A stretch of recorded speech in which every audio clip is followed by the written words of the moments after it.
Shalom, selamat malam semuanya. Ya, malam ini kita akan mulai kelas esensi kita. Yang pertama ini dimulai terlebih dahulu, yaitu esensi gereja. Sebelum kita mulai pertemuan kita malam ini, mari kita terlebih dahulu berdoa. Bapak, kami bersyukur buat kasih karuniamu dan anugerahmu, sehingga malam ini kami semua dapat berkumpul di dalam Zoom online meeting ini, dan kami mau membahas mengenai esensi gereja yang akan dibagikan oleh hambamu, Gunawan Hartono. Kiranya Engkau memberkati hambamu dan anakmu sendiri, ya Tuhan, mengurapi, sehingga apa yang dibagikan menjadi berkat buat kami semua, bukan hanya sekedar sebagai konsumsi pengetahuan kami, tetapi terlebih itu kami boleh melakukan dan menjadi gereja yang sesungguhnya di tengah-tengah dunia ini. Terima kasih Bapak, kami menyerahkan semua yang ke dalam tangan-Mu, dan kami memberkati juga teman-teman kami yang sudah ikut dan nanti yang akan bergabung, yang di dalam nama Tuhan Yesus. Amin. Silakan, Gun. Ya, oke. Terima kasih. Shalom, selamat malam semuanya rekan-rekan. Kita berjumpa kembali dalam Zoom kelas pada malam hari ini dan kita akan masuk ke Essential Series ya selama bulan Februari ini. Saya merencanakan akan ada 4 kali Zoom kelas untuk esensial. Jadi yang pertama malam hari ini kita akan berbicara tentang esensi gereja, kemudian nanti yang kedua kita akan berbicara tentang esensi ibadah, dan yang ketiga kita nanti berbicara tentang esensi pelayanan, dan yang keempat kita nanti berbicara tentang esensi misi. Nah nanti sebentar saya akan tayangkan, saya akan pakai PowerPoint supaya kita bisa mengikuti dengan lebih baik ya. Nanti ada QA, saya mungkin tidak akan terlalu lama, tapi nanti ada sesi QA. Kalau silakan nanti di QA nanti bisa di unmute ya. Kalau misalnya agak sungkan nanya langsung ya bisa lewat chat gitu ya. Nah kita akan mulai saja pelajaran malam hari ini yaitu tentang esensi gereja. Saya akan share screen sebentar.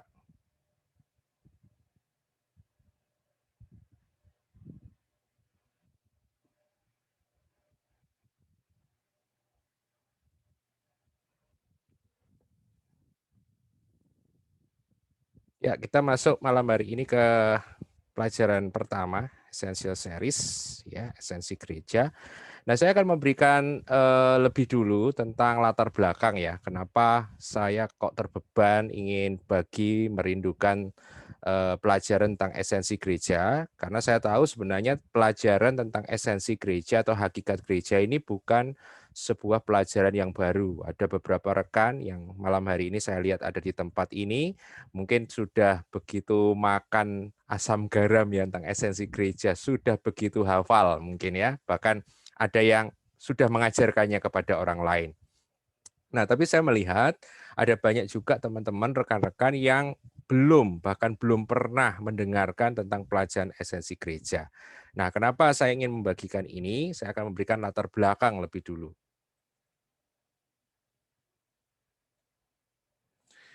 Nah, saya merasakan bahwa dilatar belakangi dengan apa yang saya rasa sebagai suara profetik ya, suara kenabian atau guidance Tuhan buat gereja mulai tahun kemarin, tahun 2020 dan beyond. Karena saya percaya bahwa apa yang dilakukan Tuhan di tahun kemarin ini akan terus berjalan, setidaknya mungkin selama 10 tahun.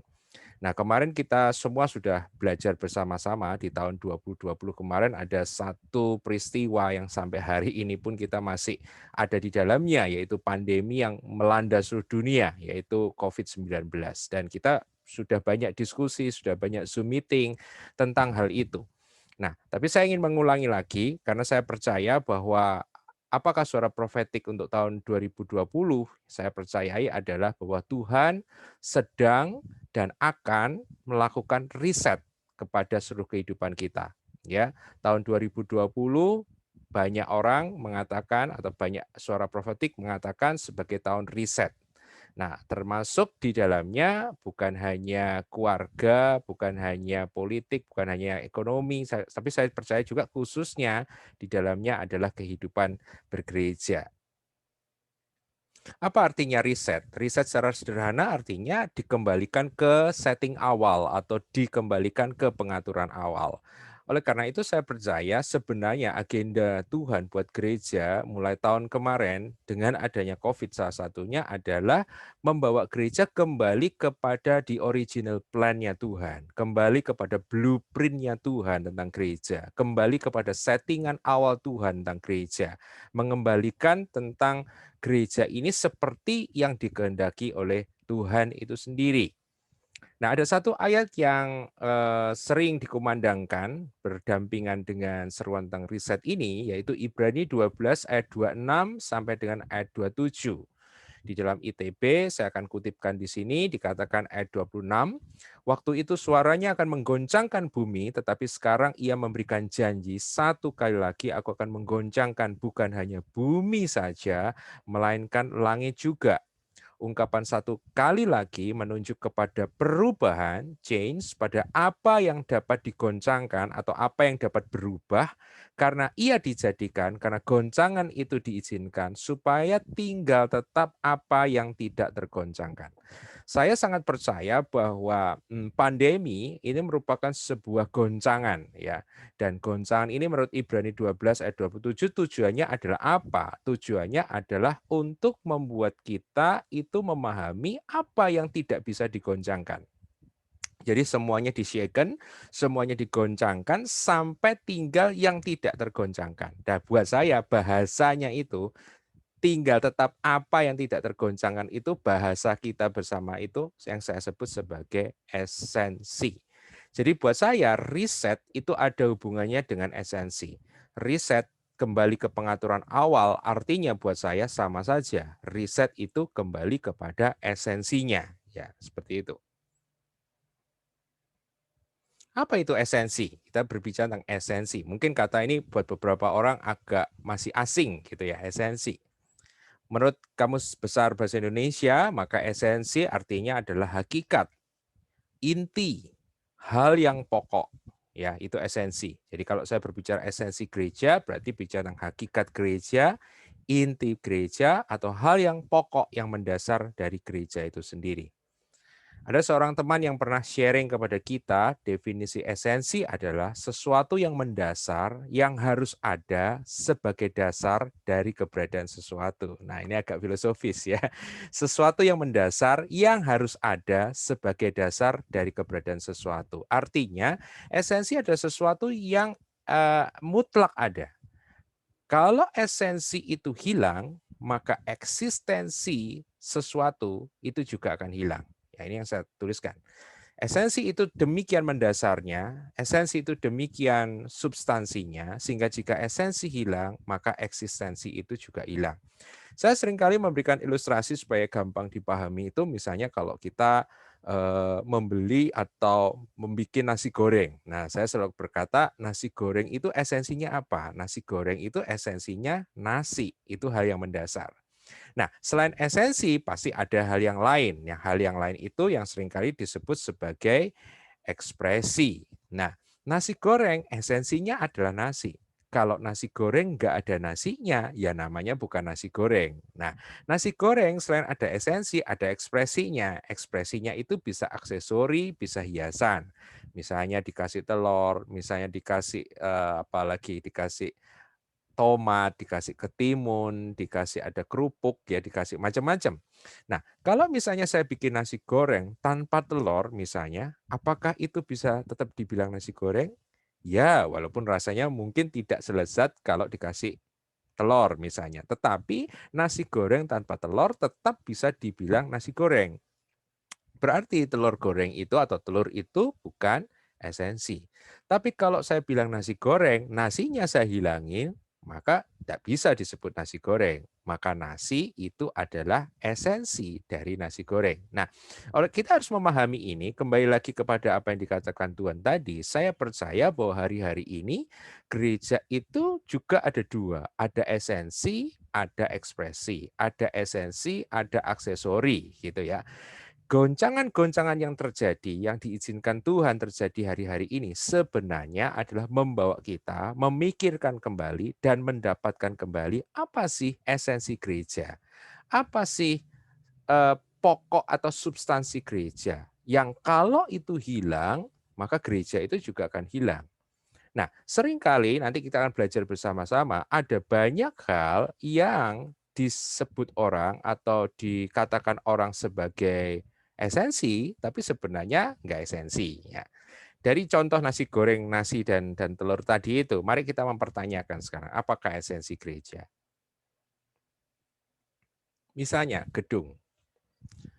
Hari-hari ini kalau kita berbicara gereja, kita pasti berbicara gedung, ya. Bahkan ungkapan pergi ke gereja artinya adalah pergi ke gedung gereja, gedung di mana dipakai oleh gereja untuk berkumpul. Nah, seringkali orang memandang bahwa gedung itu esensi. Ya, kalau gereja ya harus ada gedungnya gitu. Kalau gereja nggak ada gedungnya nggak bisa disebut gereja. Nah, tapi coba kita mempertanyakan malam hari ini misalnya dengan ilustrasi nasi goreng tadi. Kalau misalnya gedung gereja di seluruh dunia itu dirobohkan atau gedung gereja tidak diboleh dibangun secara fisik, apakah gereja akan hilang? Jawabannya pasti tidak. Gereja akan tetap ada. Misalnya dengan pandemi ini menarik buat saya karena tiba-tiba ada social distancing waktu itu, tiba-tiba gedung-gedung menjadi sepi semua, tidak boleh berkumpul, tidak boleh dipakai. Apakah gereja kemudian menjadi hilang? Tidak.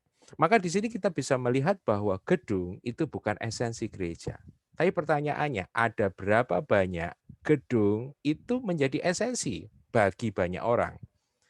Banyak pemikiran, banyak dana, banyak upaya, banyak hal dikerjakan hanya untuk membangun sebuah gedung. Padahal gedung itu hanya aksesori.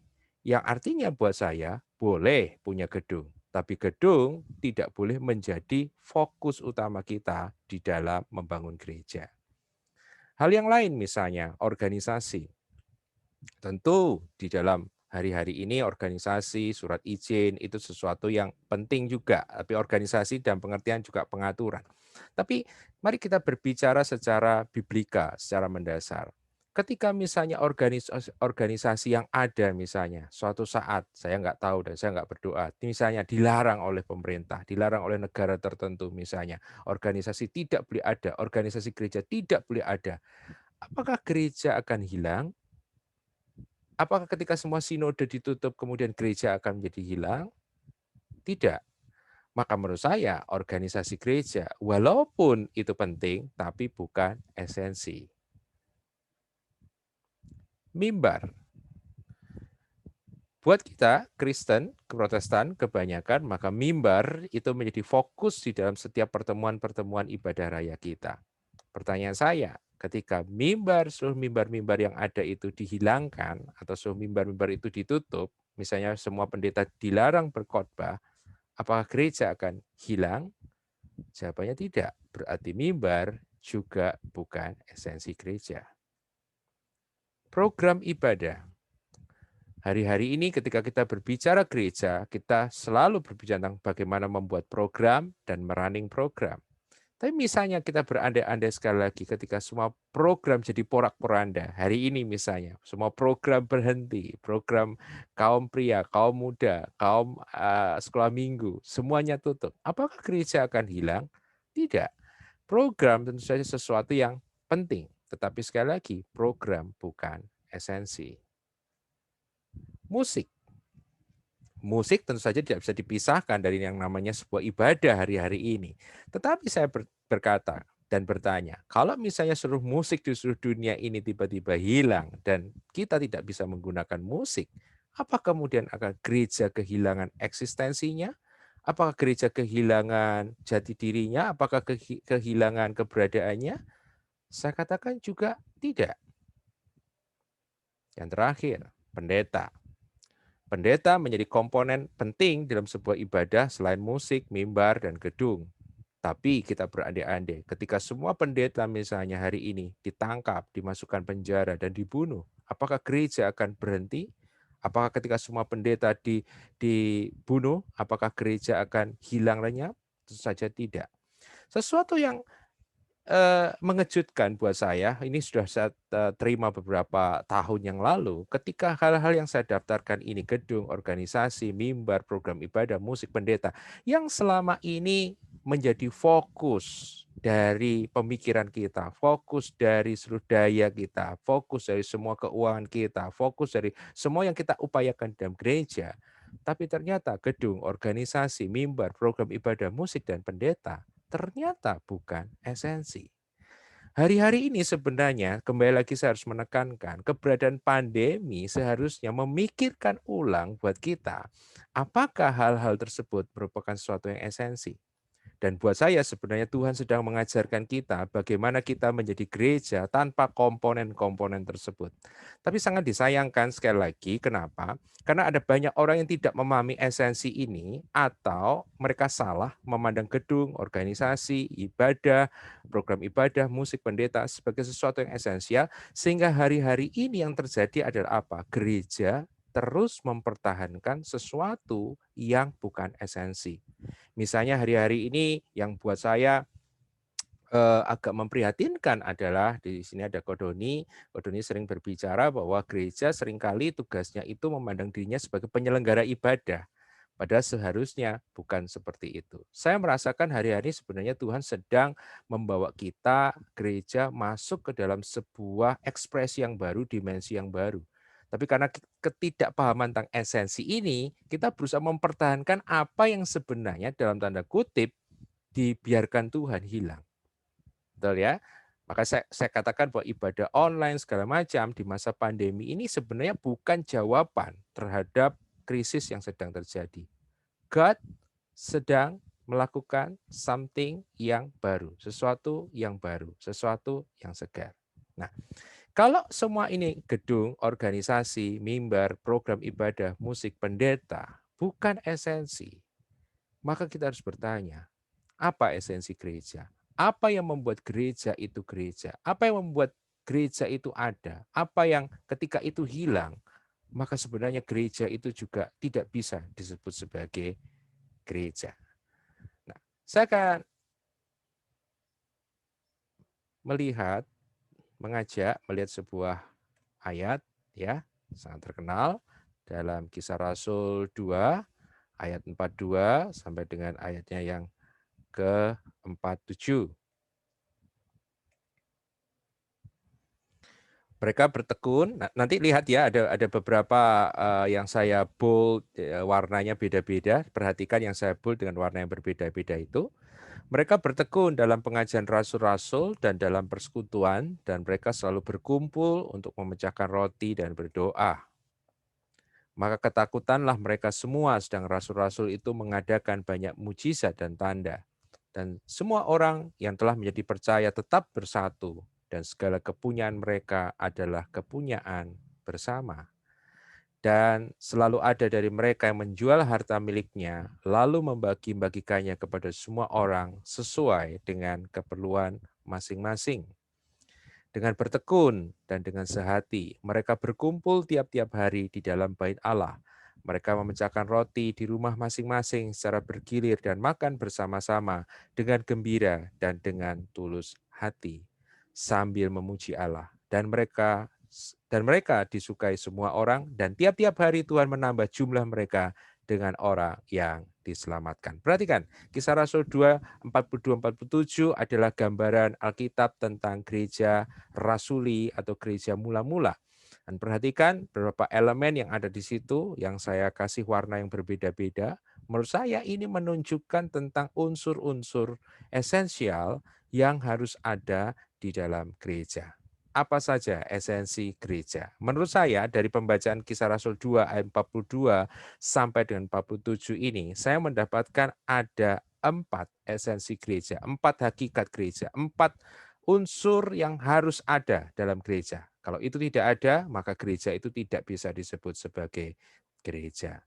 Yang pertama, saya sebut sebagai the presence of God, kehadiran Allah atau relasi dengan Allah. Tadi dikatakan gereja mula-mula itu berdoa, gereja mula-mula itu memuji Tuhan. Kemudian dikatakan ada sign and wonder, ada mujizat dan tanda. Saya tidak sedang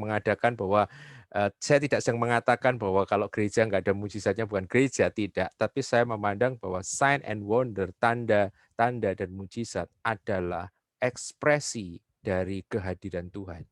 Maka di dalam sebuah gereja, dalam sebuah komunitas, dan sekali lagi ketika saya berbicara gereja, saya tidak berbicara gedung, sebab kata eklesia yang dipakai di dalam bahasa Yunani memang tidak pernah menunjuk kepada gedung. Gereja tidak pernah diartikan sebagai gedung. Gereja diartikan, eklesia artinya adalah orang-orang yang telah ditebus, orang-orang yang telah dipanggil. Berbicara gereja, berbicara manusia. Ya, manusia yang berkumpul di dalam nama Yesus. Di dalam perkumpulan itu, apa yang harus ada sehingga mereka disebut gereja? The presence of God, kehadiran Allah. Kehadiran Allah yang bukan hanya buat saya yang sifatnya universal, maha hadir, bukan hanya yang sifatnya indwelling, yang hadir, yang ada dalam diri setiap orang percaya. Tapi saya percaya juga apa yang disebut sebagai manifested presence. Hadirat Allah yang dinyatakan, hadirat Allah yang dimanifestasikan, yang di dalam kisah Rasul tadi ditunjukkan lewat mujizat dan tanda-tanda.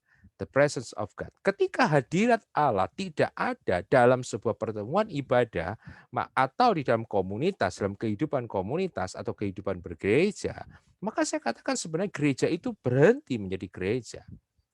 Nah, nanti kita akan refleksikan bersama-sama. Ada berapa banyak hadirat Allah menjadi sesuatu yang sangat penting, yang menjadi fokus di dalam kehidupan kita, dalam pertemuan kita, dalam hidup bergereja kita. Berapa penting itu? Ya.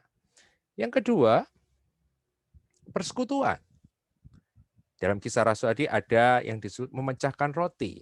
Nah, nanti bisa diperdalam sebenarnya masing-masing, kita nggak punya banyak waktu, tapi sebenarnya ekspresi breaking the bread, memecahkan roti, itu bukan hanya sekedar berbicara perjamuan kudus, tapi itu menjadi simbol juga fellowship, persekutuan. Persekutuan, fellowship, ya. Persekutuan itu bukan hanya sekedar kumpul-kumpul. Persekutuan ini berbicara tentang sharing, saling membagi, ya, saling Anda memberi, saya menerima, saya memberi, Anda menerima. Itulah persekutuan. Kemudian oleh karena itu ada kata-kata mereka senantiasa berkumpul. Gereja mula-mula senantiasa berkumpul. Kemudian dikatakan mereka bukannya berkumpul, tapi ada one mind, one heart, ada kesatuan hati. Kemudian ada saling membagi. Nanti di dalam pasal yang lain dikatakan juga mereka juga menjual hartanya, meletakkannya di bawah kaki Rasul, dan membagi-bagikan. Inilah fellowship, inilah persekutuan. Dengan kata lain, hubungan satu sama lain, ya, yang saling membagi. Ini harus ada. Ketika sebuah gereja, sebuah komunitas iman yang di dalamnya tidak ada persekutuan, yang saya maksud bukan program persekutuan, tetapi ketika sebuah gereja di dalamnya tidak ada lagi saling peduli satu sama lain, tidak ada lagi saling mengasihi satu sama lain, tidak ada saling berbagi satu sama lain, tidak ada kesehatian, maka saya katakan gereja itu sebenarnya sedang berhenti menjadi gereja. Ini menurut saya perbedaan gereja dan nonton bioskop. Kalau di nonton bioskop kita nggak perlu berinteraksi, bahkan dilarang berinteraksi. Tapi dalam gereja harus ada interaksi. Ya, karena apa? Karena ini adalah esensi daripada gereja itu sendiri. Yang ketiga adalah pengajaran rasul-rasul atau bahasa modernnya saya sebutkan sebagai disciple making atau discipleship atau pemuritan. Mengajarkan orang-orang percaya ini untuk saling mengenal Tuhan, mengenal firman-Nya, bertumbuh, growing together di dalam keserupaan dengan Kristus, di dalam akal, di dalam pikiran, di dalam emosional, di dalam kehendak, dalam segala aspek. Ini adalah esensi gereja. Kalau di sebuah gereja tidak ada pemuritan, tidak ada proses pembentukan, tidak ada proses transformasi, tidak ada upaya untuk menjadikan orang itu serupa dengan Kristus, maka sebenarnya gereja itu sedang berhenti menjadi gereja. Keempat, penginjilan atau kesaksian atau misi. Karena tadi dikatakan yang paling akhir dikatakan, maka Tuhan menambahkan tiap-tiap hari jumlah bilangan orang-orang yang diselamatkan. Artinya ketika gereja berhenti untuk menjangkau, gereja berhenti untuk membagi apa yang Tuhan sudah berikan dalam hidupnya kepada orang lain. Ketika gereja berhenti menjadi berkat bagi dunia, ketika gereja berhenti untuk memikirkan orang-orang di sekitarnya, maka gereja itu sebenarnya juga sedang berhenti menjadi gereja. Karena gereja ada adalah untuk menjadi kaki diannya Tuhan. Gereja ada untuk menjadi pelitanya Tuhan. Gereja ada untuk menyinarkan bukan hanya Injil, berita keselamatan, tapi juga tentang kasih, kuasa Tuhan yang menyembuhkan bagi dunia. 4 hal ini adalah 4 substansi yang harus ada dan tidak boleh hilang di dalam gereja. Kehadiran Allah, presence of God, persekutuan, fellowship, pemuritan, discipleship, dan keempat, penginjilan, evangelism, and mission atau testimoni. 4 inilah yang harusnya di masa-masa pandemi ini kita memfokuskan kepada 4 ini. Yang lain itu sebenarnya boleh, nggak ada. Tapi 4 hal ini, dan apapun yang kita kerjakan harusnya berujung dan berdasar kepada 4 hal ini. Nah, mari saya mencoba untuk mengajak rekan-rekan di sini.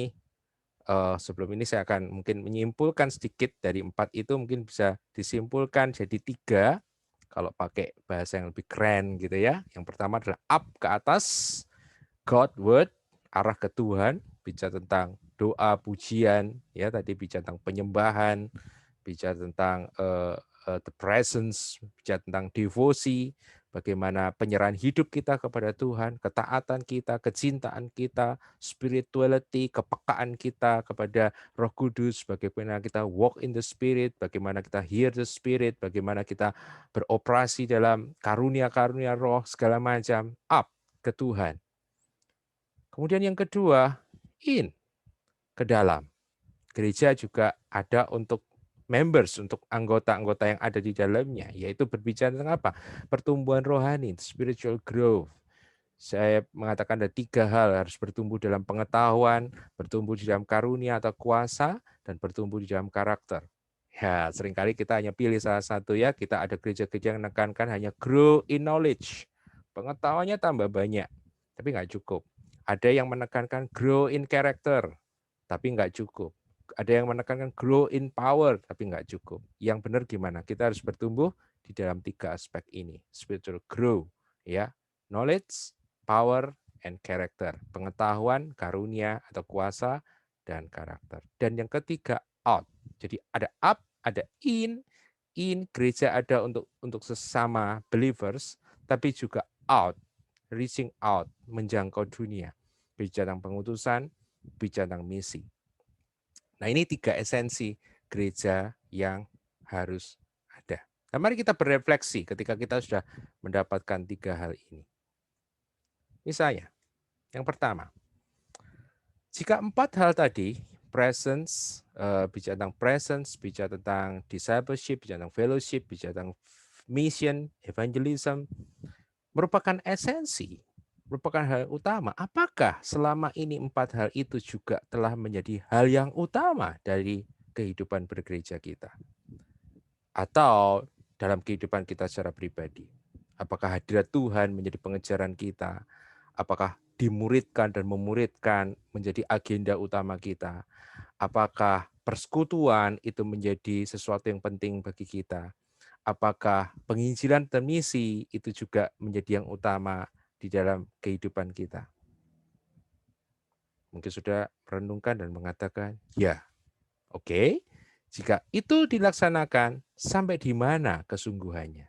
Apakah betul bahwa hadirat Tuhan itu menjadi betul-betul sesuatu yang really, really important, sesuatu yang betul-betul penting?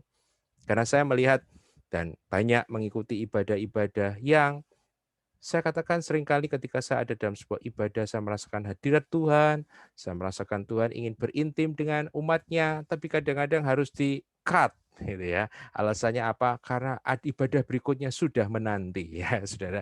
Dan seringkali orang tidak begitu terlalu care dengan yang namanya hadirat Tuhan. Yang penting, ya khotbah dikumandangkan, pujian dinaikkan, persembahan dijalankan, that's it, selesai.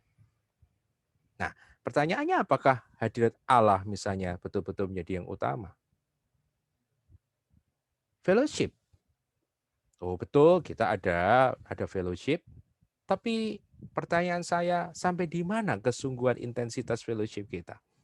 Apakah berhenti hanya di program? Ketika acara fellowship, kita menamakan fellowship menjadi sebuah program fellowship, acara fellowship, di mana di situ kita katakan fellowship, tapi tidak ada fellowship di dalamnya. Karena seringkali dalam acara-acara fellowship justru kita tidak berinteraksi satu sama lain. Berapa lama kita ada dalam sebuah gereja, tapi kita tidak mengenal satu sama lain.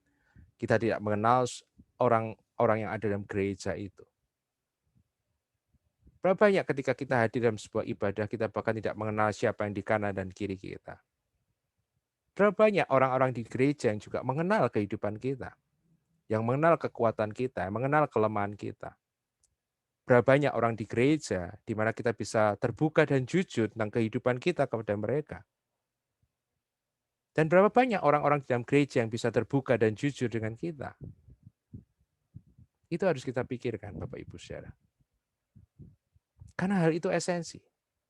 Tapi seringkali, menurut saya, hal-hal yang esensi ini justru kalau nggak terjadi, rasanya nggak apa-apa. Ya, saya nggak tahu, itu menurut saya. Discipleship, pemuritan. Seberapa banyak kita betul-betul sangat bergairah untuk membuat hidup kita menjadi murid Kristus. Membuat hidup kita serupa dengan Kristus. Seberapa rindu kita melihat orang-orang yang ada di sekeliling kita juga diubahkan serupa dengan Kristus. Seberapa kita mau terlibat untuk memuridkan orang lain. Seberapa waktu yang kita sediakan untuk kita juga dimuridkan supaya hidup kita berubah. Apakah pemuridan menjadi sesuatu yang harus dilakukan? Atau selama ini, ya kalau ada waktu saya ikut, kalau enggak. Penginjilan dan misi. Nanti kita akan belajar yang di sesi yang keempat. Buat saya penginjilan dan misi bukan hanya bicara tentang KKR, bukan hanya bicara tentang program evangelistik, walaupun itu oke. Tapi berapa banyak penginjilan ini menjadi beban atau zeal, semangat dari setiap member atau anggota gereja. Ataukah penginjilan itu hanya menjadi sebuah program bulanan, program tahunan, program beberapa orang, program 1-2 orang, kerinduan beberapa orang. Berapa banyak kerinduan kita untuk menjadikan hidup kita menjadi berkat.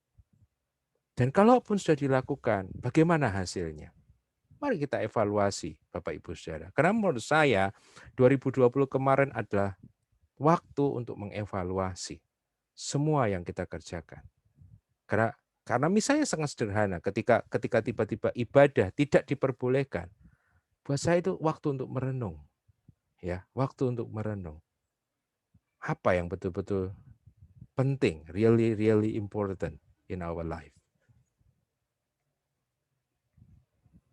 Yang ketiga, jika kemudian kita mendapatkan, oh ya ternyata selama ini saya tidak melakukan itu. Atau ya kita melakukan itu, tapi kenapa hasilnya tidak memuaskan?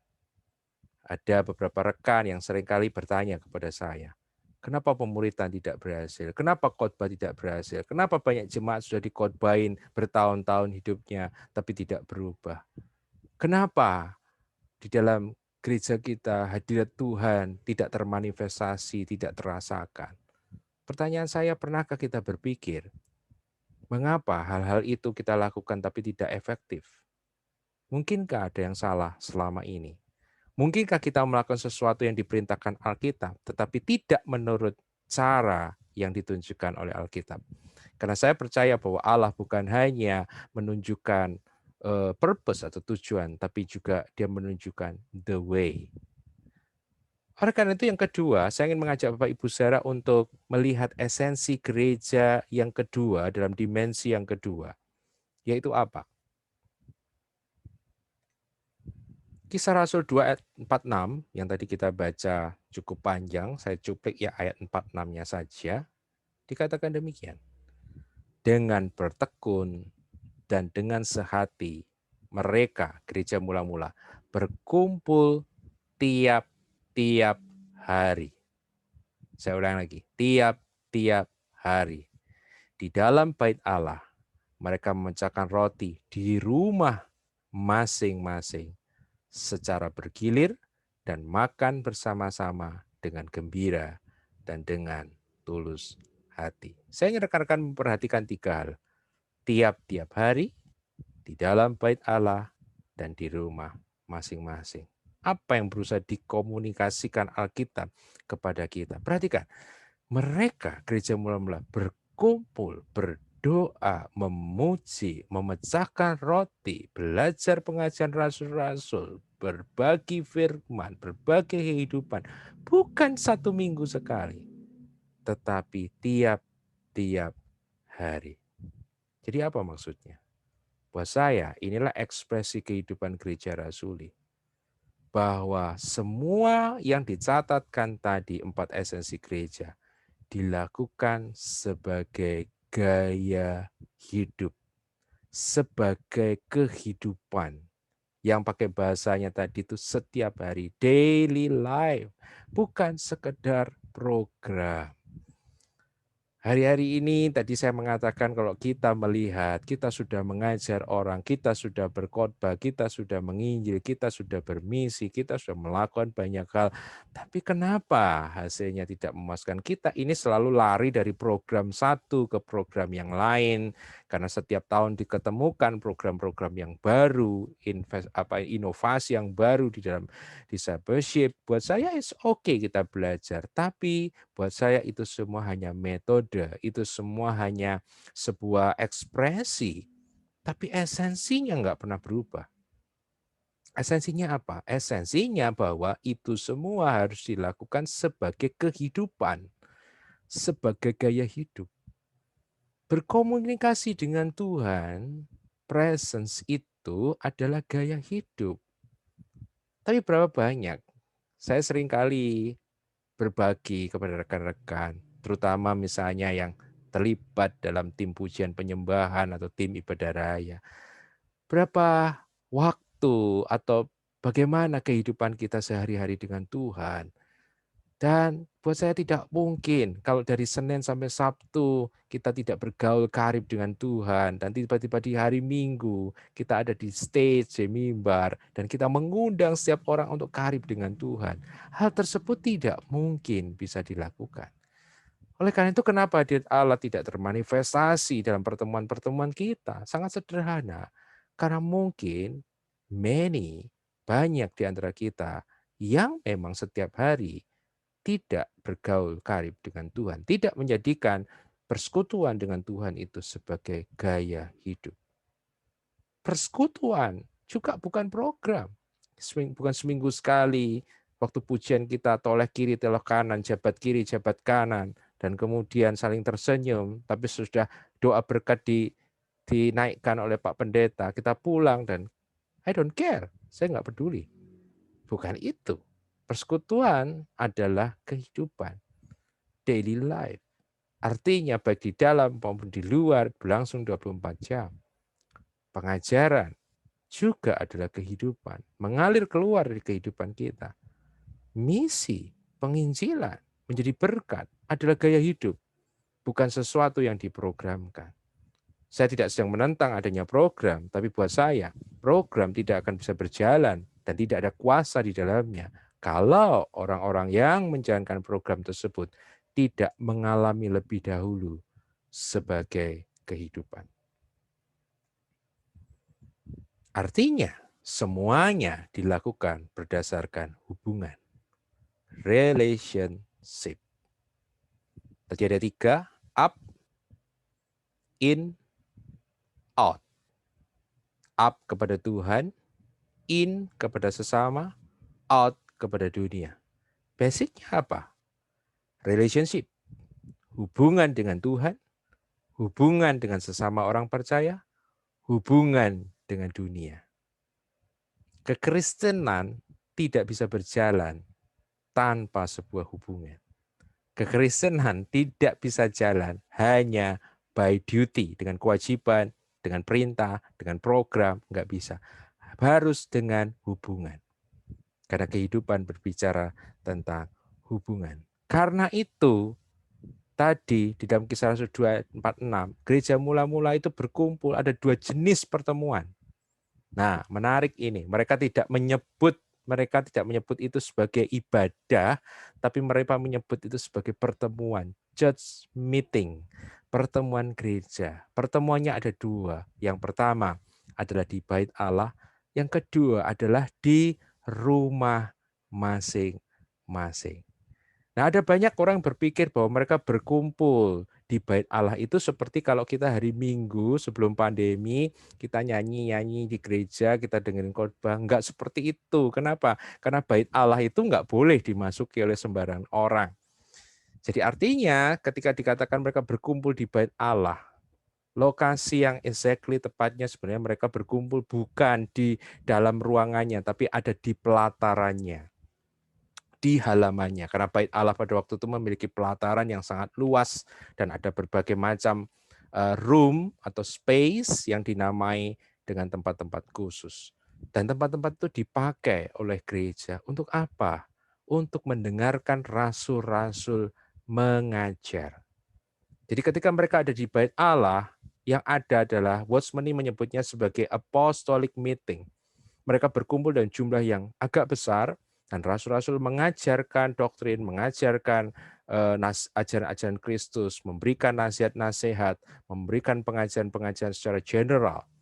Tapi sesudah itu mereka nggak berhenti sampai di situ, tapi mereka kemudian melanjutkan dengan pertemuan di rumah-rumah. Dan pertemuan di rumah-rumah ini sifatnya menurut saya lebih informal. Dan tidak selalu harus ada rasul di dalamnya, karena rasulnya cuma ada 12, rumahnya lebih dari 12. Inilah perkumpulan believers. Dan apa yang mereka lakukan di dalam pertemuan di rumah-rumah? Kenapa? Nah, salah satu esensi gereja yang kita belajar adalah bahwa gereja mula-mula tidak memiliki gedung bahkan. Mereka tidak memiliki tempat yang khusus yang disebut gedung gereja. Lalu di mana mereka menyelenggarakan itu semua empat hal itu? Di rumah.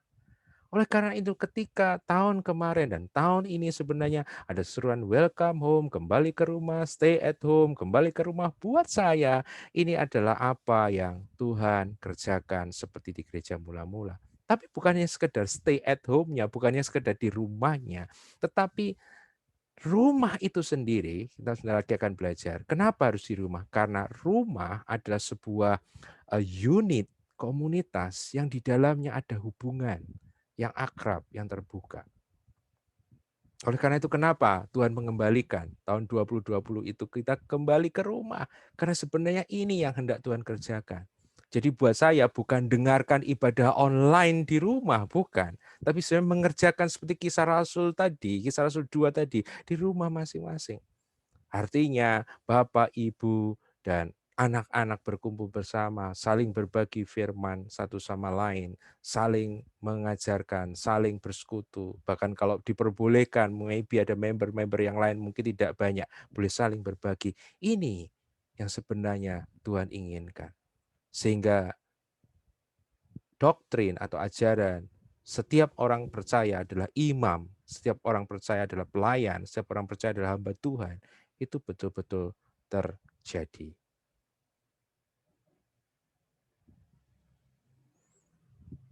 Gereja adalah keluarga. Ini esensi gereja berikutnya. Gereja adalah keluarga. 1 Timotius 3 ayat 15. Surat Paulus kepada juniornya Timotius. Pesan senior kepada juniornya yang harus diperhatikan. Dia mengatakan apa?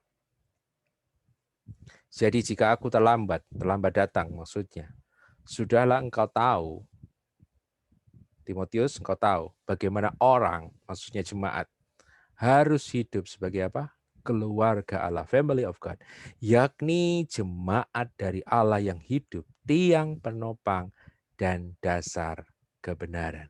Bagaimana orang harus hidup sebagai keluarga Allah.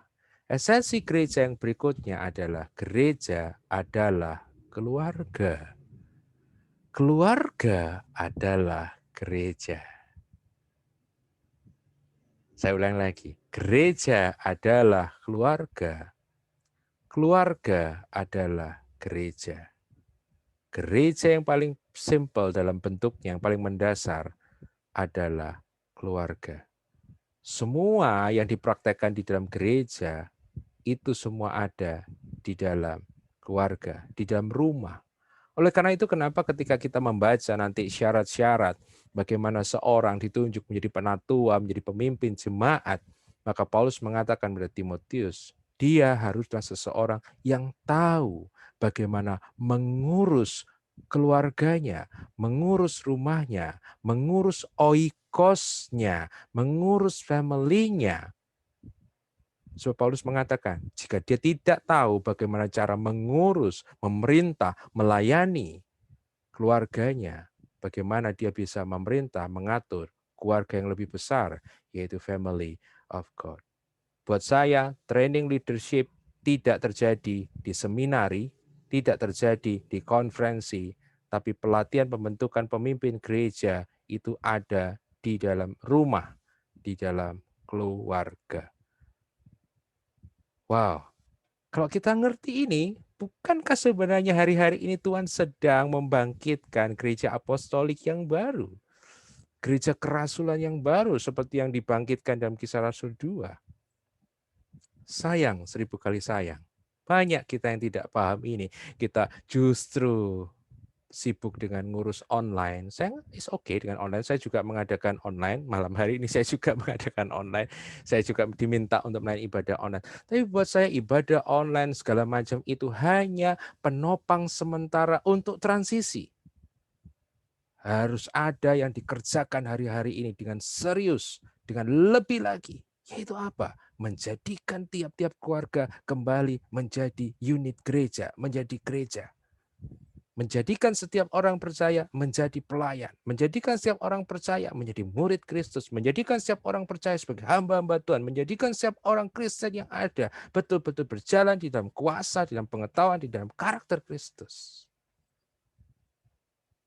Saya mengatakan bahwa pandemi ini memaksa kita berhenti untuk mainan gereja dan kembali menjadi gereja yang sebenarnya. Tapi seringkali, maaf kata, kembali lagi, kita mempertahankan mainan kita.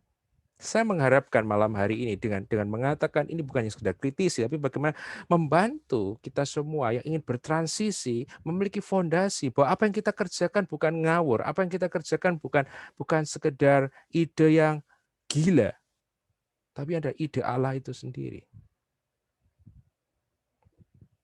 Kenapa keluarga?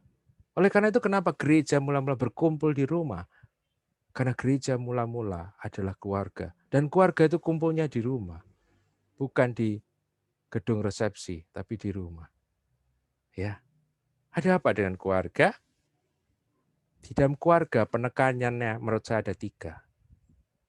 Pada kehidupan, pada keteladanan, dan kepada hubungan. Ini juga yang harus kita kejar sebenarnya di dalam bergereja. Tekanan di dalam keluarga bukan hanya knowledge, bukannya pengetahuan, bukannya pinter, tapi life, hidup. Orang tua mendidik, melahirkan, membesarkan, mendidik anak-anaknya supaya anak-anak apa? Bisa hidup. Dan bukannya sekedar survive hidup, tapi bisa memaksimalkan kehidupan dan meneruskan kehidupan itu untuk generasi-generasi berikutnya. Semua bicara hidup. Pertanyaan saya, apa yang kita ajarkan hari-hari ini? Apa yang kita sedang bagikan? Apa yang sedang kita kerjakan hari-hari ini? Apakah semuanya itu berorientasi pada kehidupan? Atau sesuatu yang lain? Keluarga bicara kehidupan, bicara tentang daily life, bicara tentang gaya hidup. Ya, bukan sandiwara. Ya. Karena di keluarga kita terbuka sama satu sama lain. Kita ngerti satu sama lain. Itulah kehidupan. Yang kedua adalah keteladanan.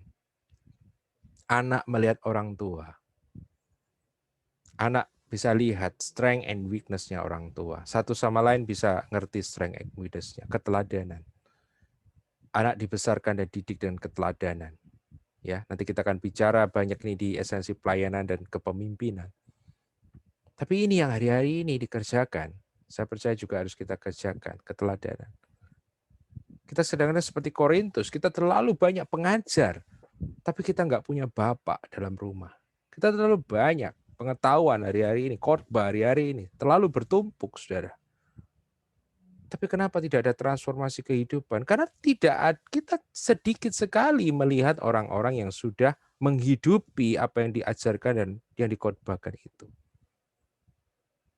Dan yang ketiga adalah hubungan.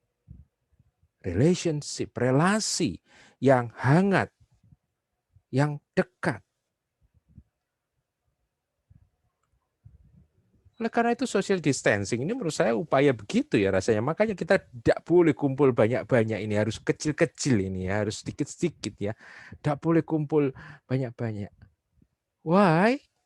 Karena mungkin Tuhan sedang mengajarkan kita untuk menghidupi kembali esensi dari persekutuan. Yaitu hubungan yang dekat. Yang enggak lebar itu. Perhatikan saya mendapat kata kasih dan shalom. Kata utama dari perjanjian lama yang sering disebut adalah shalom. Yang diterjemahkan damai sejahtera. Dan perjanjian baru adalah love, agape, kasih. Dan kalau Bapak Ibu saya rekan-rekan mempelajari kata kasih, kata shalom, kata kasih, dan kata damai sejahtera, sama esensinya. Yaitu apa? Hubungan. Shalom bukan hanya berbicara ketenangan, shalom berbicara tentang keutuhan, bicara relationship. Kasih juga berbicara tentang hubungan. Ini esensi gereja. Gereja adalah keluarga.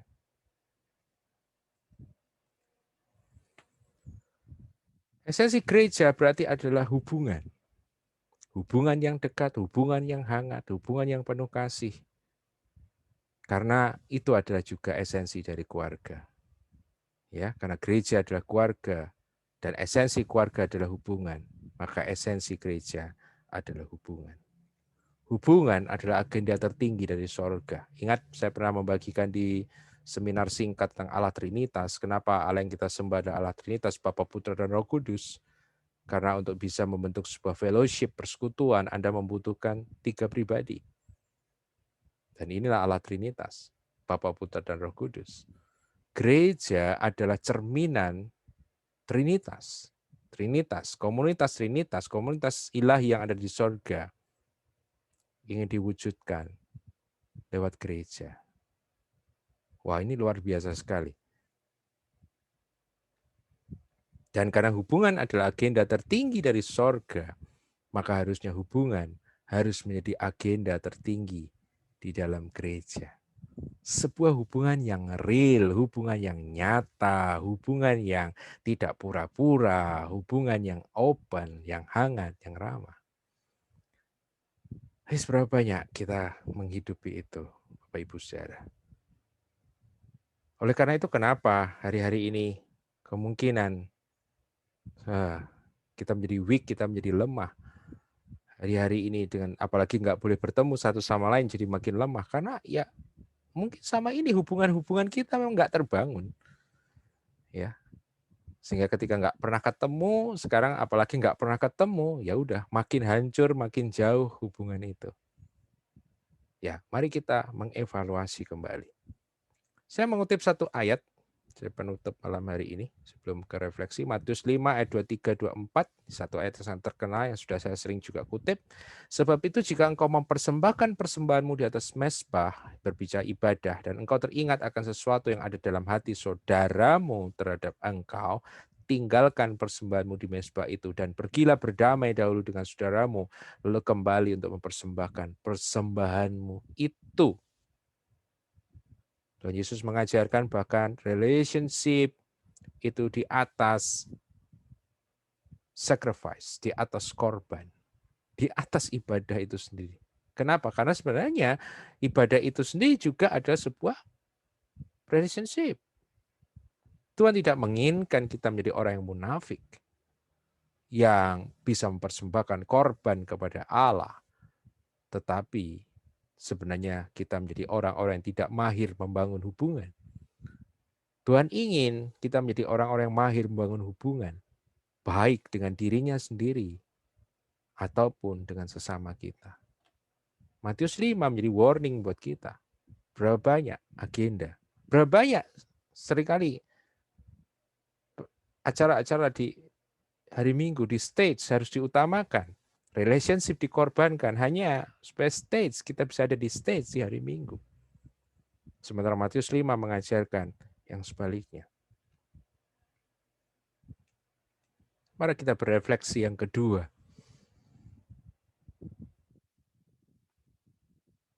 Apakah kita memiliki hubungan yang dekat?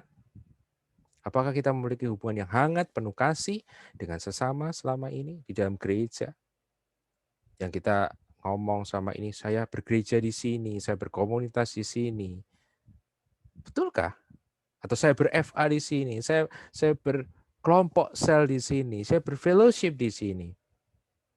Apakah betul kita memiliki hubungan yang betul-betul hidup, yang betul-betul open, yang terbuka, yang real, yang nyata, yang terbuka?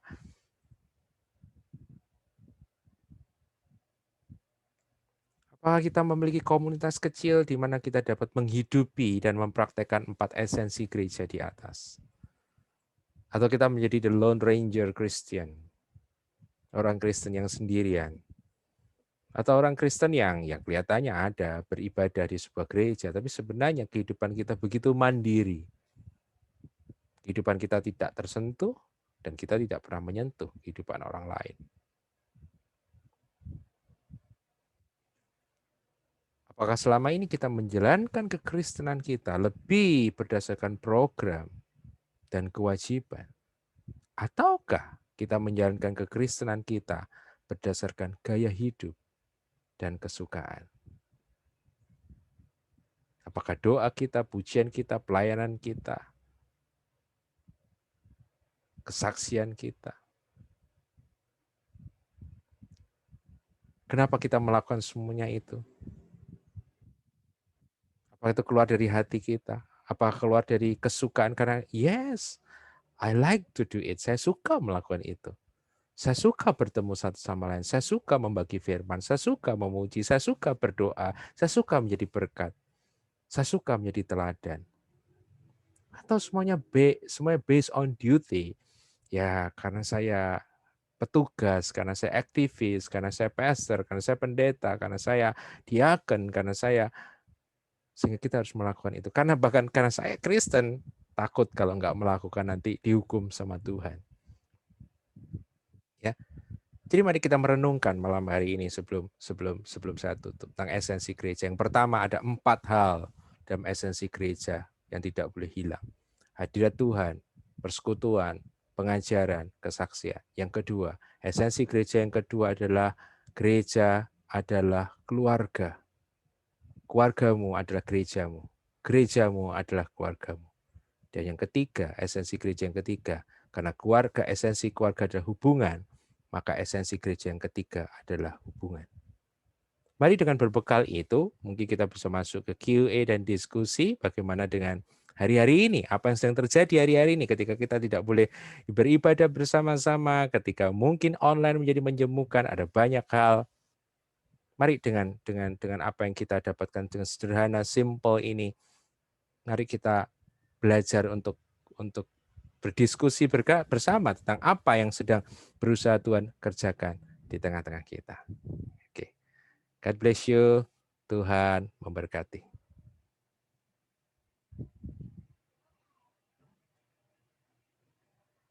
Ya, ke Pak Iwan.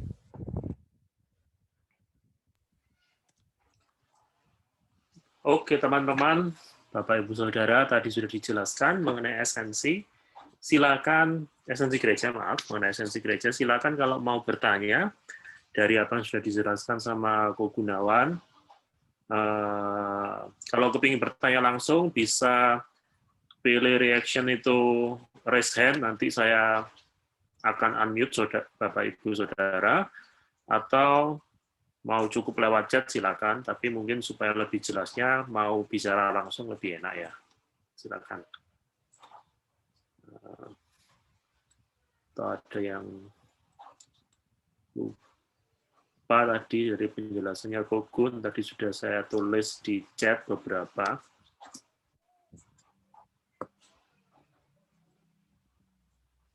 Ada.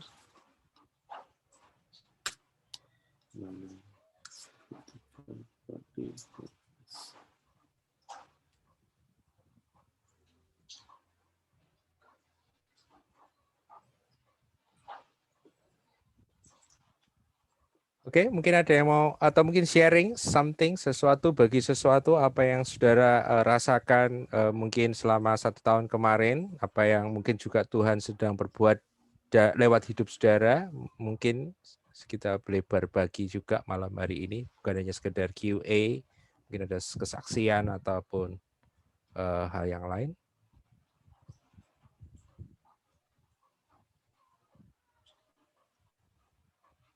Oh, Stephen tanya.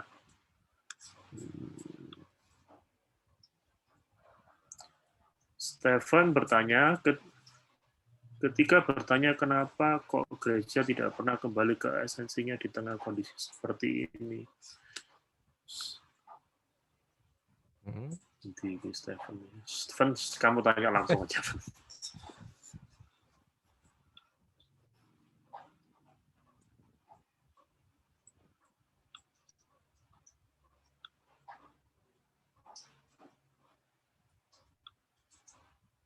Kenapa kok gereja tidak pernah kembali ke esensinya di tengah kondisi seperti ini? Gun, gimana? Kenapa kok gereja tidak pernah kembali ke esensinya gitu maksudnya? Di tengah kondisi seperti ini. Itu tadi karena kalau menurut saya adalah yang pertama karena kita selama ini tidak pernah diajarkan tentang esensi yang sebenarnya. Ya, kita kan diajari yang ekspresi itu adalah esensi gitu kan. Pergi ke gereja itu esensi. Menghadiri 2 jam itu esensi. Ya, kan hal-hal semacam itu. Maka ketika misalnya COVID ini terjadi, ya yang akhirnya berusaha dikerjakan kan itu gitu. Padahal itu cuma ekspresi dan ekspresi itu bisa apa ya istilahnya bisa ganti-ganti. Kalau esensi kan nggak pernah berubah, tapi kalau ekspresi itu bisa ganti-ganti. Enaknya kalau kita belajar esensi, kita sudah ngerti esensinya bisa sama, ekspresinya kita bisa berinovasi, bisa macam-macam. Nah, kenapa kok tidak kembali ke esensi? Ya karena nggak pernah diajarkan esensi.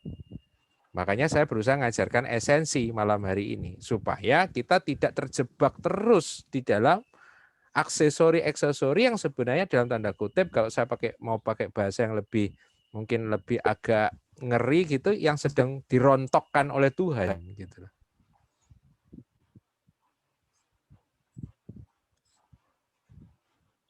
Kurang lebih begitu. Bagaimana Pak Stephen, kalau belum jelas kepingin tanya lagi silakan unmute aja. Oh, jelas.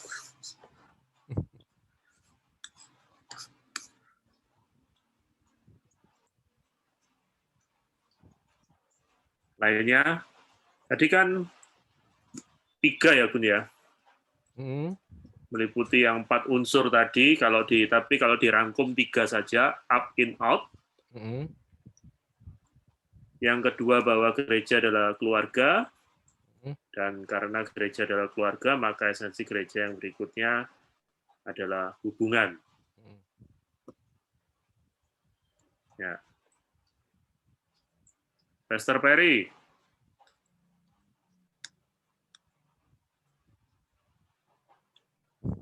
Silakan.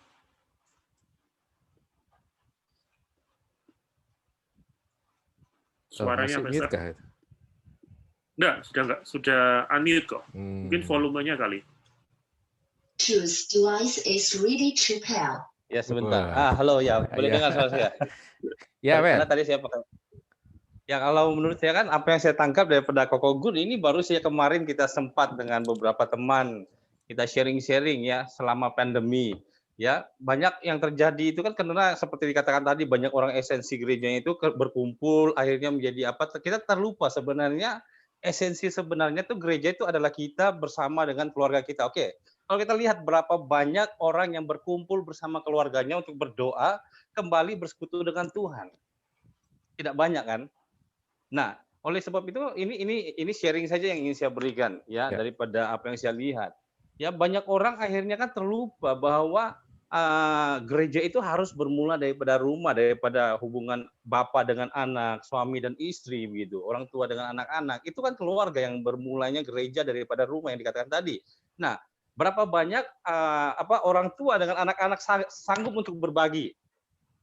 Ya, kalau bukan pandemi ini tidak banyak yang kembali seperti yang dikatakan Alkitab, berbagi itu kan harusnya terbuka antara satu dengan yang lain juga.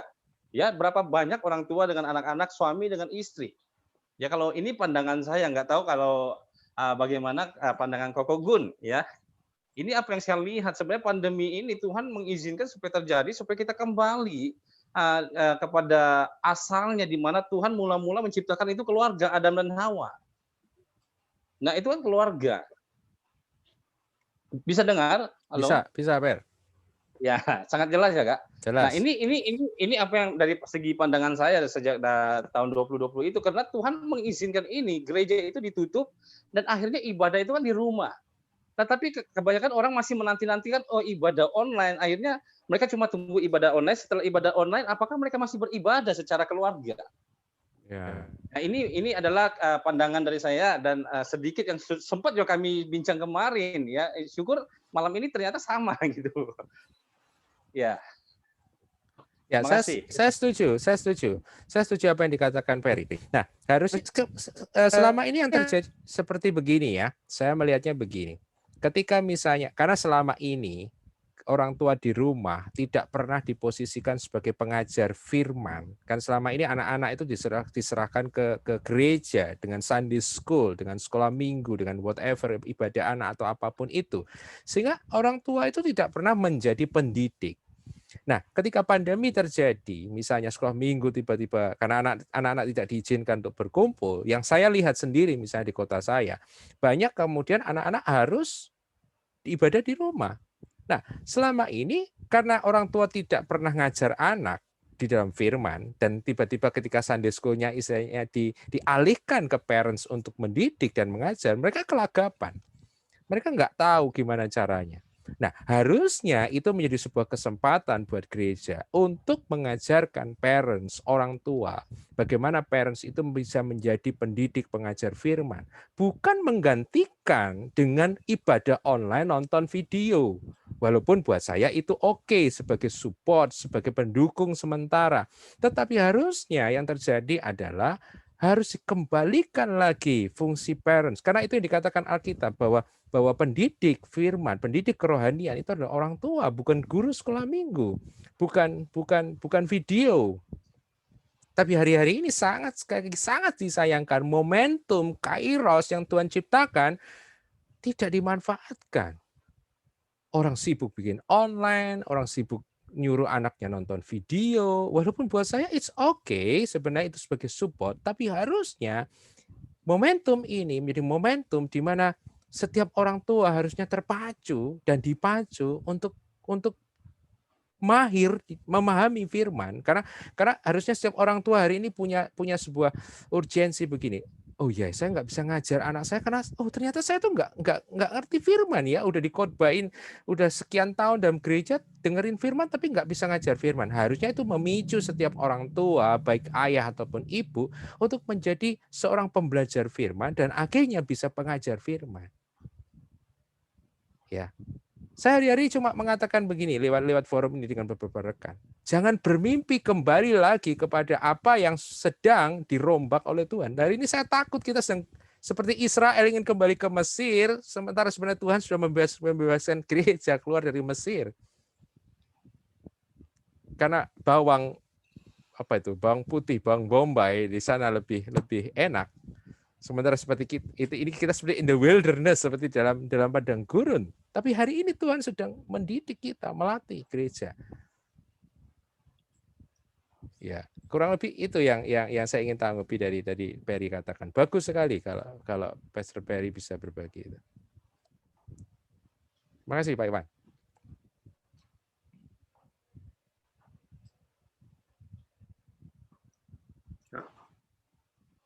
Iya. Lainnya gimana? Berarti kalau yang kayak Pastor Perry bilang, yang kayak kapan lalu kita ngomong, kalau ikut ibadah online tuh kayak absen ya, Gun ya? Ya, betul. Kalau pas tayangan ibadah online waktu pas ibadah minggu biasanya view-nya lebih tinggi, kalau yang non minggu view-nya lebih sedikit. Ya, itu yang terjadi. Ivan sudah muncul wajahnya, biasanya mau tanya nih. Evan, kan kamu banyak pertanyaan nih, ayo monggo. Sebetulnya enggak bertanya sih, ini ya beberapa saat ini yang saya dapat gitu ya. Kembali ke rumah, kembali ke keluarga, dan esensi gereja adalah keluarga. Itu yang kembali meneguhkan saya. Jadi bukan hanya sekedar esensi gereja adalah rumah, tetapi esensi gereja juga bagaimana kita kepada orang lain juga memasukkan mereka dalam merasa kita adalah keluarga bagi mereka gitu loh. Jadi kalau keluarga kan saya, istri, anak-anak. Dan saya terhadap komunitas saya memperlakukan mereka itu juga keluarga saya. Nah, ini kembali menegaskan buat saya menjadi peneguhan lagi tentang family. Nah, tantangannya adalah begini, yang paling berat itu kalau kita ke gereja gitu ya, ikut ibadah, itu mudah bagi kita untuk merasa, oh ini saya merasa sedang beribadah, saya merasa sedang menyembah Tuhan. Tetapi ketika di rumah, suasana rumah, tantangannya berbeda. Suasana tidak mendukung gitu kan. Terus ya lebih dibilang gini, kalau saya di luar gereja, di luar rumah, saya bisa berpura-pura. Dalam tanda kutip saya bisa berpura-pura saya sedang rohani. Tapi kalau di rumah nggak bisa pura-pura. Ya ini apa adanya saya, dengan segala kelemahan saya, dengan segala anggota keluarga semua tahu lah bagaimana saya gitu kan. Jadi apa yang saya tampilkan ya apa adanya. Nah, lebih mudah bagi saya untuk di luar itu untuk berpura-pura gitu kan, menampilkan sisi saya yang pura-pura rohani, pura-pura menyembah Tuhan yang bagaimana begitu. Mungkin yang getar-getar dan sebagainya, kalau di rumah rasanya nggak bisa begitu. Tapi ya justru saya merasa kalau di rumah ya ini mungkin yang apa adanya saya ini yang Tuhan suka. Tidak ada lagi kepura-puraan. Nah, itu yang saya dapat. Yeah. Terima kasih. Yes, great. Bagus, Wan. Lanjutkan. Saya cuma ngomong gitu sama Ivan. Lanjutkan, Wan.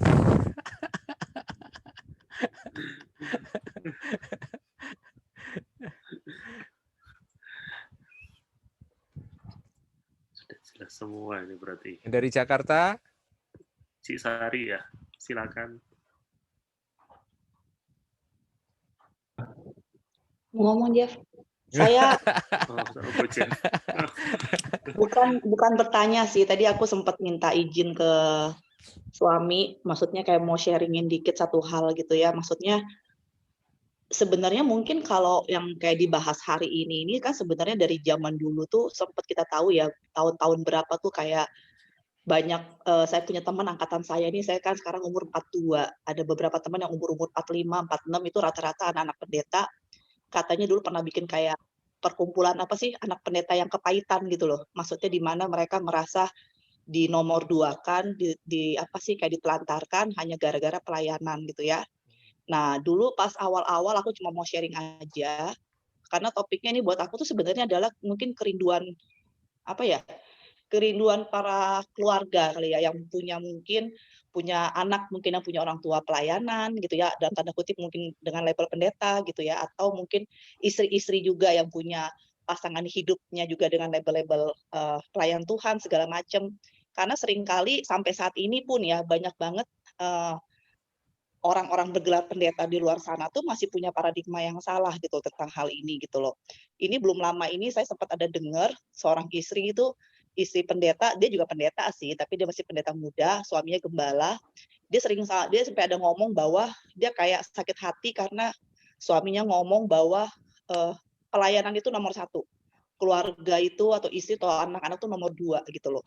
Dan saya tuh termasuk dari sisi perempuan, saya adalah salah satu orang yang memperjuangkan hal ini gitu loh, bahwa ya kayak yang tadi juga Gun sempat sharingin, ya firman Tuhan tuh nggak pernah salah. Kalau di rumah istilahnya nggak bisa ngurus keluarganya cuma 1, 2, 3 orang, gimana caranya kesannya mau bisa apa ya, hebat di luar gitu ya.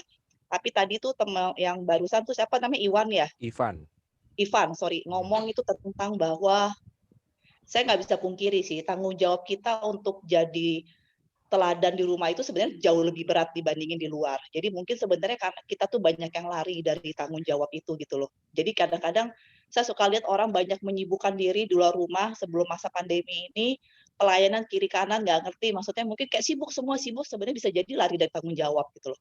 Lari karena nggak gampang untuk jadi teladan di rumah itu nggak gampang. Kita ketahuan belangnya sama anak, kita ketahuan belangnya sama siapa, jadi mungkin lebih sering di luar rumah, banyak orang yang lihat kita lebih bagus, jadi lebih jarang di rumah, mungkin kita lebih bagus gitu dibandingin kita sering banyak di rumah gitu, ketahuan gitu belangnya gitu. Jadi yang saya cuma mau sharing aja, salah satunya juga dulu suami saya seperti itu gitu loh. Kalau saya misalnya suruh bilang, "Kenapa sih pergi melulu, kenapa pelayanan terus?" Dia selalu bilang, "Ya banyak orang-orang yang perlu ditolong di luar sana, banyak yang perlu dilayani." Sampai akhirnya saya tuh sempet kayak kesel, anak-anak pun sendiri juga kayak antipati, maksudnya, "Apa sih ini gereja kok kayaknya mau diurusin terus?" Jadi kayaknya gereja itu kayak ngerebut, apa ya, ngerebut eee, anggota-anggota keluarga gitu ya, maksudnya malah merebut orang-orang yang harusnya ada di rumah, harus punya tanggung jawab, malah tuh kayak direbut dengan kesibukan yang kayak tadi Gun bilang, program-program. Kayak gereja pada umumnya misalnya kan ada yang doa puasanya bisa seminggu 2 kali, belum doa pagi ya, belum nanti ada ke ibadah perempuan, ibadah, laki-laki, belum lagi nanti rayon-rayon, komsel, itu terus-terusan kadang-kadang jadi kayak bingung gitu loh, maksudnya apa sih gitu loh. Makanya saya cuma mau sharing aja bahwa kalau yang kayak tadi bilang itu benar banget gitu. Saya rasa ini memang hati Tuhan ya, hati Tuhan bahwa memang mulai dari rumah gitu loh. Kalau dari rumah ini baru memancar keluar. Dulu saya pernah nemuin quote yang bagus tentang bahwa gereja yang kuat itu adalah oh enggak, gereja yang kuat tunggu ya, gereja yang kuat bukan melahirkan keluarga yang kuat, tapi keluarga-keluarga yang kuatlah yang akan melahirkan gereja yang kuat gitu loh. Jadi orang-orangnya dulu gitu loh, bukan gerejanya gitu. Terus kayak tadi tuh ada istilah itu loh Gun, maksudnya kayak gerejaku adalah rumahku. Lah aku jadi kadang-kadang kebalik lah, ini jadi istilahnya kalau misalnya dulu punya suami, suami lebih sering di gereja, ngerasa bahwa itu rumahnya. Lah itu terus rumah siapa yang di sini gitu loh. Maksudnya ini cuma kayak curhatan hati itu ya, istri atau pasangan-pasangan yang kadang-kadang mungkin dalam tanda kutip suaminya tuh super sibuk gitu loh ngurusin orang gitu loh. Cuma tadi aku udah minta izin. Udah minta izin ya Jeff. Ya dia bilang, "Boleh nggak ngomong gitu Jeff?" Ya udah kata gitu, nggak apa-apa. Makanya kayak gini, ya apa ya, masa pandemi gini ya jujur saya sendiri ya happy-happy aja, enjoy-enjoy aja, nikmatin keluarga. Karena biasanya kayak udah ada deadline, kita harus ke sini, kita harus ini, harus ini, terus-terusan seperti itu gitu loh. Jadi kayak banyak orang lari dari tanggung jawab sih, itu lebih bener sih. Susah karena nggak gampang gitu loh, nggak gampang. Itu aja sih, kalau pertanyaan nggak ada. Oke. Jadi tolong mungkin teman-teman yang di sini kan mungkin punya link, punya apa ya, komunitas. Kalau saya harap hal-hal kayak gini semakin seringlah digalakan untuk mengubah paradigma ya, paradigma karena masih banyak hamba-hamba Tuhan di luar sana berpikir bahwa keluarga itu bukan apa ya, bukan konteks yang harus dilayani gitu. Misalnya pelayanan itu kayak di luar rumah gitu loh. Bahwa apalagi kalau udah jadi gembala ya. Kayaknya kesannya jemaat atau itu lebih penting dibandingin istri sama anak gitu loh. Jemaat itu jauh lebih penting gitu. Maksudnya kayak ada mana yang prioritas gitu loh. Diprioritaskan tuh bahwa jemaat itu harus diprioritaskan. Istri, anak-anak nggak apa-apa. Mereka pasti ngerti, Tuhan pasti tolong. Lebih punya paradigma seperti itu gitu loh. Jadi kalau semuanya bisa nyebar, maksudnya bisa benar-benar jadi suatu kegerakan, saya rasa bagus gitu loh, sangat bagus. Oke, itu aja. Thank you. Oke, terima kasih. Thank you. Ya, semua yang dikatakan Cisari tadi itu buat saya adalah karena kecelakaan ya, maksudnya karena sistem ya. Kita tuh ya hasil ya dari sebuah sistem. Karena pendeta diharapkan menjadi Superman yang menyelamatkan dunia ini, the savior of the world, dan semua program-program kemudian memang diprioritaskan, semuanya ada di gedung gereja dengan semua programnya, sehingga akibatnya itu yang terjadi. Oleh karena itu saya percaya kalau hari-hari ini Tuhan sedang menutup banyak hal dan membuka banyak hal, dan menurut saya kalau hari-hari kesibukan harusnya buat saya, kesibukan hamba-hamba Tuhan bukan memproduksi ibadah online yang banyak, bukan, tapi equipping, memperlengkapi setiap jemaat, khususnya orang tua untuk menjadi hamba-hamba Tuhan, untuk menjadi pengajar-pengajar firman. Wah, kalau itu terjadi betul-betul luar biasa. Setiap rumah akan menjadi semacam sekoci penyelamat Tuhan untuk jiwa-jiwa. Bisa dibayangkan betapa besar jala yang sedang Tuhan rajut hari-hari ini sebenarnya. Kalau tiap-tiap rumah diibaratkan seperti simpul-simpul jala, dan kemudian itu bisa dikoneksikan satu sama lain. Berarti hari ini sebenarnya Tuhan sedang membuat sebuah jala yang begitu besar. Jala yang begitu luar biasa. Kingdom networking. Yaitu lewat family, lewat keluarga. Ya. Itu komen saya terhadap apa yang di-sharingkan Cisari. Oke, ke Pak Iwan. Ya, Dian Mutiara setuju dengan pendapat Cisari bahwa seringkali agenda gereja merampas waktu dengan keluarga. Mungkin sekarang Tuhan mau membuat back to family atau restoring family. Ya, ya Gun, mungkin juga seperti yang kamu bilang, kecelakaan sistem membuat jemaat itu terlalu bergantung ya sama pendeta, seperti yang Cik Sari bilang, sehingga secara nggak sadar menelantarkan keluarga ya, karena sistem yang dibangun kecelakaan dan tidak membuat, meskipun sekarang ini kan tadi kamu bilang bahwa masih banyak yang jemaat terlalu tergantung pada khotbah-khotbah yang ada di YouTube channel yang ada, sehingga kayak kemarin kita sempat ngobrol, apalagi kalau yang khotbah itu punya jam terbang tinggi atau terkenal atau bahkan seorang influencer di baik seorang stand up comedian yang berlatar belakang sebagai orang Kristen atau bagaimana, itu wow, yang view-nya itu bisa dibuat puluhan ribu, ratusan ribu, mengalahkan gembala setempat yang ada. Ya, Chris bertanya, bagaimana caranya merubah sistem atau kita bikin sistem yang baru? Gampang. Download, reinstall, restart. Nah, udah.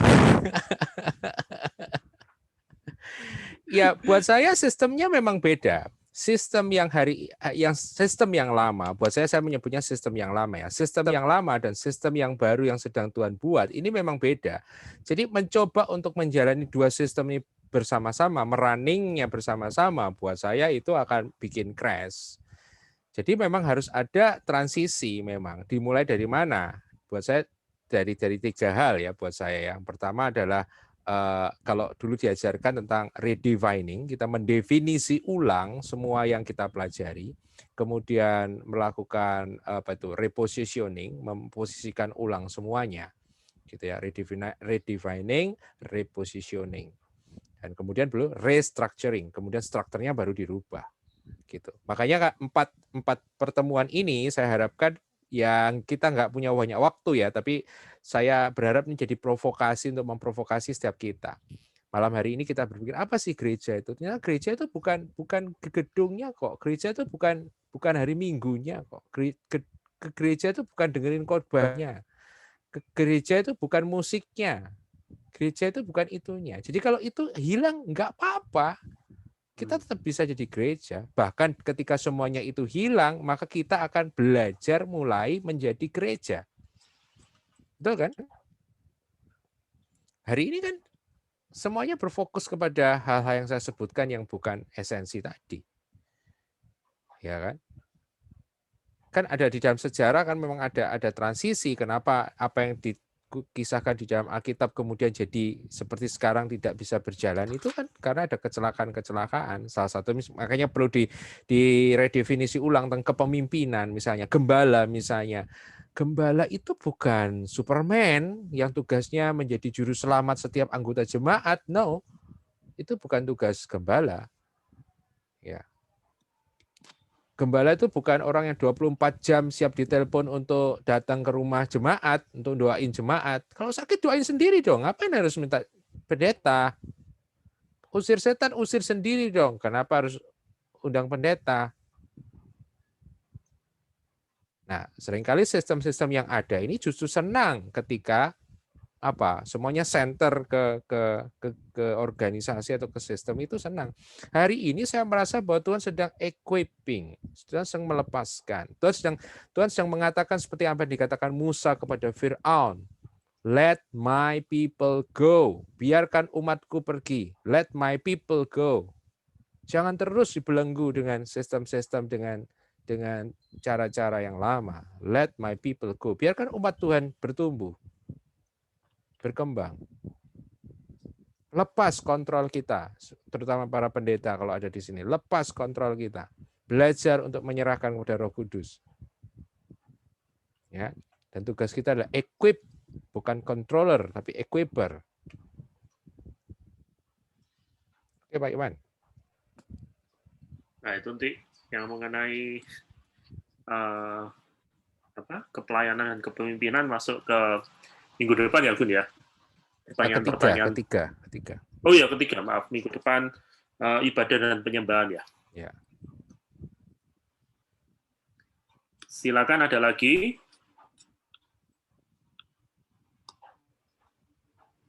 Mungkin siapa ini? Ada dua Vincent. Vincentan atau Vincent saja? Atau Ko Daniel? Mana ini?